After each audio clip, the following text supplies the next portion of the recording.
Good morning, नमस्कार। स्वागत है आपका हमारे चैनल जीएस स्टडी 94 में। और दोस्तों मैं यश। तो दोस्तों, हिंदी न्यूज़पेपर का जो मुख्य भाग होता है, जिसे आप संपादकीय या एडिटोरियल के नाम से जानते हैं, उसके बारे में यहाँ पर विचार विमर्श किया जाता है और स्पष्टीकरण के साथ सारी चीज़ें गहराई से बताई जाती हैं। तो आज का जो एडिटोरियल है वो अमर उजाला के न्यूज़पेपर से लिया गया है और इसे लिखा है हर्ष कक्कड़ जी ने, जो सेवानिवृत्त मेजर रह चुके हैं। और जो आज का विषय है, हम बात करेंगे शांति बहाली की दिशा में भारत के कदम। तो आप इस समय देख सकते हैं कि शांति बहाली की दिशा में भारत के कदम, इससे तय हो जाता है। देखिए, किसी भी एडिटोरियल को पढ़ने से पहले जो उसका विषय, उसको समझने का आप लोग प्रयास करें, तब जाकर चीज़ें अच्छे से आपको समझ में आएंगी। तो भारत जैसा देश जिस तरह निर्णायक का काम कर रहा है, रूस और यूक्रेन के जो बीच जो पिछले 6 महीने से ज़्यादा का समय हो गया है, युद्ध की स्थिति अभी भी बनी हुई है। आए दिन यूक्रेन रूस के ऊपर ड्रोन हमले कर रहा है और रूस यूक्रेन के ऊपर हमले कर रहा है। हालांकि पश्चिमी जो देश हैं या फिर यूरोप के कुछ देश हैं, वो कभी भी किसी प्रकार से नहीं चाहते हैं कि इन दो देशों के बीच में आपसी अच्छा संबंध हो या फिर युद्ध विराम हो, क्योंकि उन्हें पता है यदि पूरी दुनिया में अमेरिका को कोई रोक सकता है, कोई टक्कर दे सकता है, तो रूस ही है। यूरोप के भी कई ऐसे विकसित राष्ट्र हैं जो ये जानते हैं कि रूस यदि यूक्रेन से लंबे समय तक युद्ध लड़ता है तो एक स्थिति यह आएगी कि रूस के ऊपर हम लोग तमाम तरह के प्रतिबंधों से उसको डुबा देंगे, उससे नीचे कर देंगे। अन्यथा दोस्तों, यूक्रेन के पास इतना न सैन्य क्षमता है, न इतने हथियार है, न गोला बारूद है। उन्हें पीछे के दरवाजे से जिस प्रकार से पश्चिमी देशों या फिर यूरोप के कई देशों के माध्यम से, चाहे आर्थिक हो, चाहे सैन्य हो, चाहे गोला बारूद हो, सब पहुंचाया जा रहा है। वो तो कभी नहीं चाहते हैं ना कि हमारा दुश्मन जो है कि लड़ाई न लड़े। वो तो देखिए, कभी भी आपके गांव में ही है, यदि किसी से कोई होता है ना, गांव में बहुत सारे ऐसे लोग हैं कि यदि किसी व्यक्ति से टकराव की स्थिति बनी हुई है तो और चढ़ाने का प्रयास करेंगे कि हाँ मारो काटो, जो होगा हम देखेंगे। तो जब यूक्रेन और रूस का युद्ध नहीं हुआ था, तो पहले यही पश्चिमी देश थे, यही यूरोप के कुछ देश थे जिन्होंने चढ़ाया यूक्रेन को कि हाँ तुम युद्ध में कूद जाओ, जो होगा हम देखेंगे, जैसे ही तुम युद्ध करोगे उसके बाद हम तुम्हारे साथ रहेंगे, हम जड़ से ख़त्म कर देंगे रूस जैसे देश को।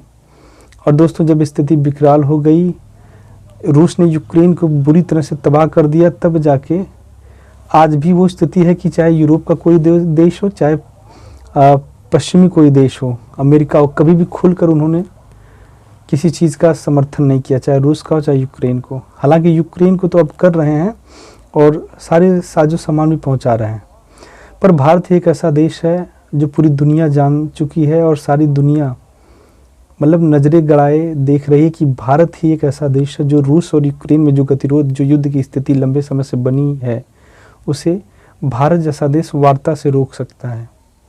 तो चलते हैं उसके बारे में आज यहाँ पर देखते हैं।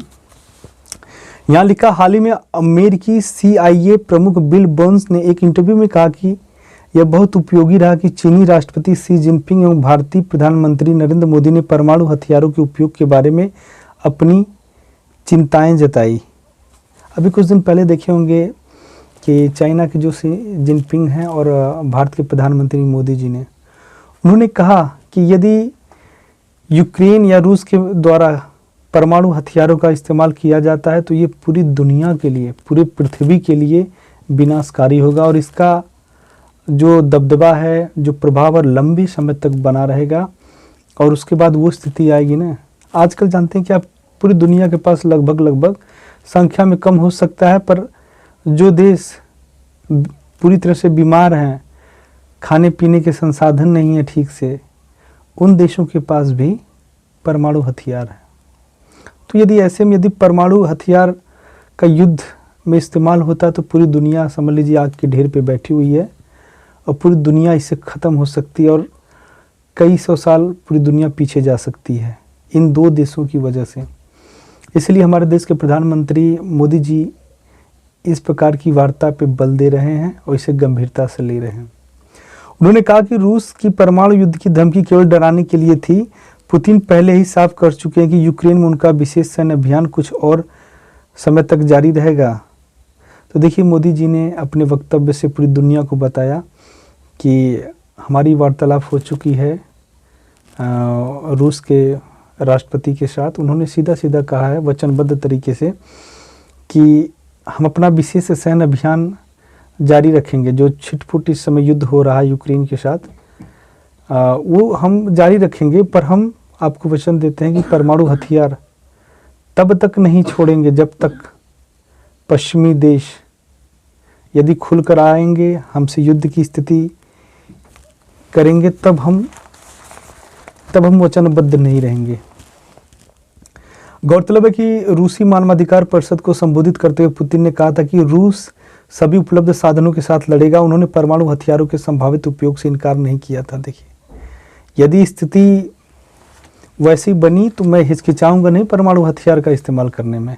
एक तरह से ये धमकी है पूरी दुनिया को, क्योंकि उसे पता है कि अगर आज यूक्रेन जैसा देश आज मेरे सामने खड़ा है तो किसके प्रभाव और किसकी वजह से खड़ा है। इस महीने की शुरुआत में बिल बर्न्स ने अंकारा में अपने रूसी समकक्ष सर्गेई नरेस्किन से मुलाकात की। व्हाइट हाउस के अनुसार दोनों के बीच बातचीत अमेरिका द्वारा परमाणु हथियारों के इस्तेमाल पर अपनी चिंताओं और चेतावनी जताने तक सीमित थी। अक्टूबर में प्रधानमंत्री मोदी ने यूक्रेनी राष्ट्रपति व्लादिमीर जेलेंस्की से बात की थी और इस बात पर जोर दिया कि युद्ध का कोई सैन्य समाधान नहीं है और भारत की इच्छा शक्ति प्रयासों में योगदान देने की है। तो देख सकते हैं कि यूक्रेन के राष्ट्रपति जेलेंस्की से भी भारतीय प्रधानमंत्री जी ने बात किया। उन्होंने कहा कि यदि शांति की बात आप करते हैं तो युद्ध को आप भूल जाइए। युद्ध के सहयोग से कभी भी किसी भी देश में, किसी भी समाज में शांति स्थापित नहीं की जा सकती। चाहे देखिए फर्स्ट वर्ल्ड वार हो, चाहे द्वितीय विश्व युद्ध रहा हो, इन सारी समस्याओं का समाधान एक टेबल पर बैठकर विचार विमर्श के बाद इन युद्धों को विराम दिया गया। और आप जब सेकेंड वर्ल्ड वार पढ़ेंगे, द्वितीय विश्व युद्ध के बारे में, तो आप देखेंगे कितना बड़ा नुकसान पूरी पृथ्वी को उठाना पड़ा। जितने भी जीव जंतु, पेड़ पौधे, पर्यावरण सबको उठाना पड़ा।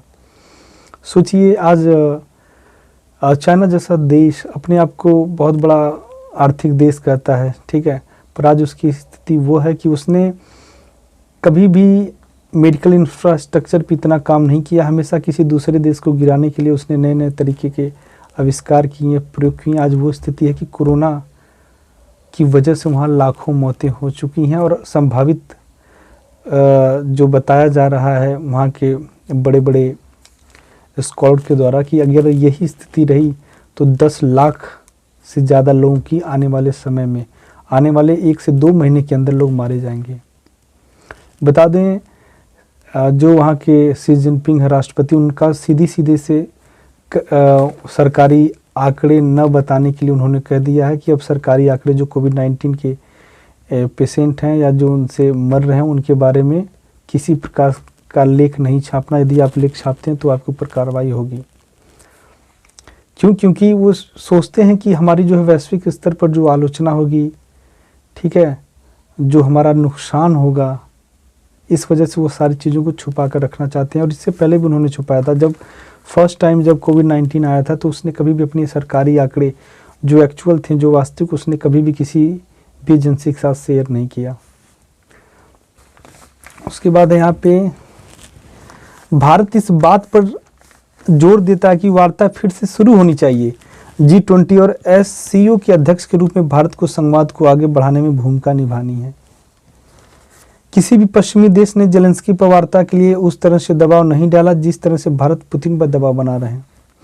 तो आप देख सकते हैं, यदि पश्चिमी देश भी यूक्रेन के ऊपर दबाव बनाएं तो ये युद्ध रुक सकता है, पर नहीं। भारत जिस प्रकार से रूस के ऊपर दबाव बना रहा है, पश्चिमी देश यूक्रेन के ऊपर नहीं दबाव बना रहे हैं, क्योंकि वो चाह रहे हैं कि, जानते हैं, यूक्रेन जैसे देश के ऊपर ये लोग अपना बंदूक रख के चला रहे हैं और सारा नुकसान जो है, एक तरह से कह सकते हैं यूक्रेन जैसे देश को युद्ध का अखाड़ा बना दिया गया है, ठीक, और अपने अपने स्वार्थों का लोग पूरी तरह से फायदा उठा रहे हैं।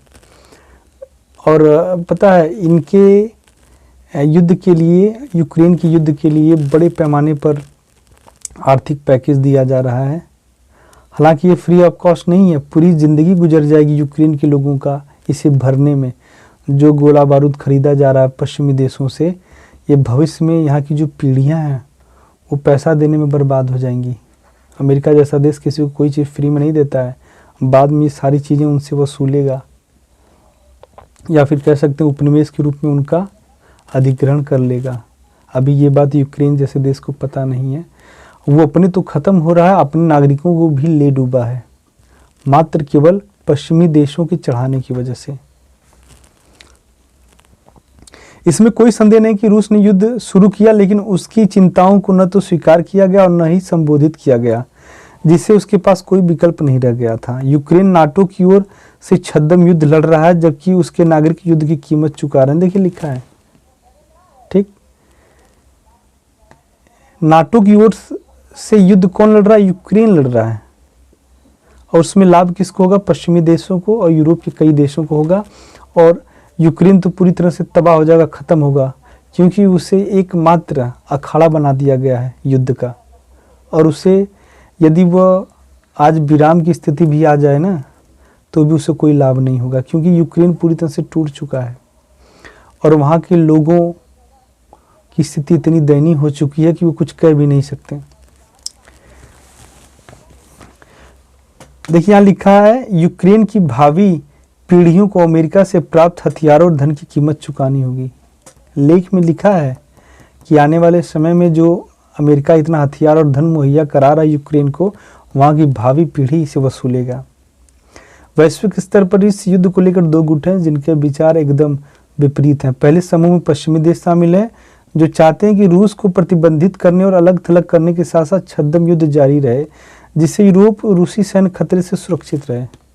ठीक है, यूरोप के अंदर जो रूसी है सैन्य जो व्यवस्था, उससे इतना लोगों को डर है ना, तो लोग किसी भी स्तर तक जाकर गिर सकते हैं जो पश्चिमी देश हैं, क्योंकि उन्हें पता है कि हम इसके ऊपर प्रत्यक्ष रूप से आक्रमण नहीं कर सकते। यदि प्रत्यक्ष रूप से आक्रमण कर दिए तो इसके पास इतने संसाधन हैं, इतने हथियार हैं, इतने बड़े बड़े कह सकते हैं परमाणु हथियार भी छोड़ने से एक बार भी ये संकोच नहीं करेगा, क्योंकि ये बोल चुका है यदि मेरे ऊपर कोई प्रत्यक्ष रूप से यूक्रेन के बाद कोई युद्ध करेगा तो मैं पूरी दुनिया को ले डूबूंगा।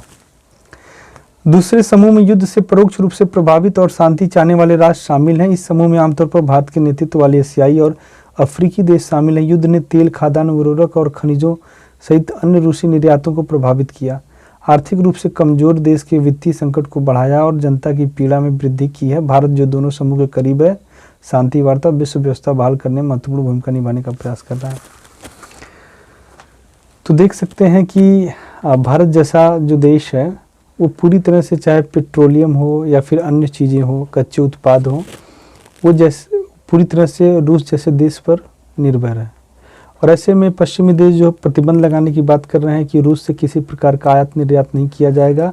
यदि कोई देश करता है तो उसको फिर अपनी जो वैश्विक बिरादरी है उससे अलग थलग कर दिया जाएगा। पर भारत जैसे देश ने पूरे वैश्विक मंच से कहा कि जब आप लोगों की ज़रूरतें पूरी हो चुकी हैं, या फिर आप लोगों के पास विकल्प है, या फिर आप लोगों के पास स्टोरेज की क्षमता है, आपने सारा चीज़ स्टोर कर रखा है, पर भारत जैसा देश अभी विकासशील देश है और वो विकसित राष्ट्रों की श्रेणी में आने के लिए बहुत ही जद्दोजहद कर रहा है, और उसे पूरी तरह से आवश्यकता है रूस जैसे देश के ऊपर निर्भर रहने की, कच्चे तेल की, कुछ केमिकल्स की।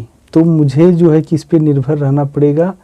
इस प्रकार के प्रतिबंधों का किसी प्रकार से भारत पे कोई असर नहीं पड़ेगा। तो आज के लिए इतना ही। नमस्कार, धन्यवाद।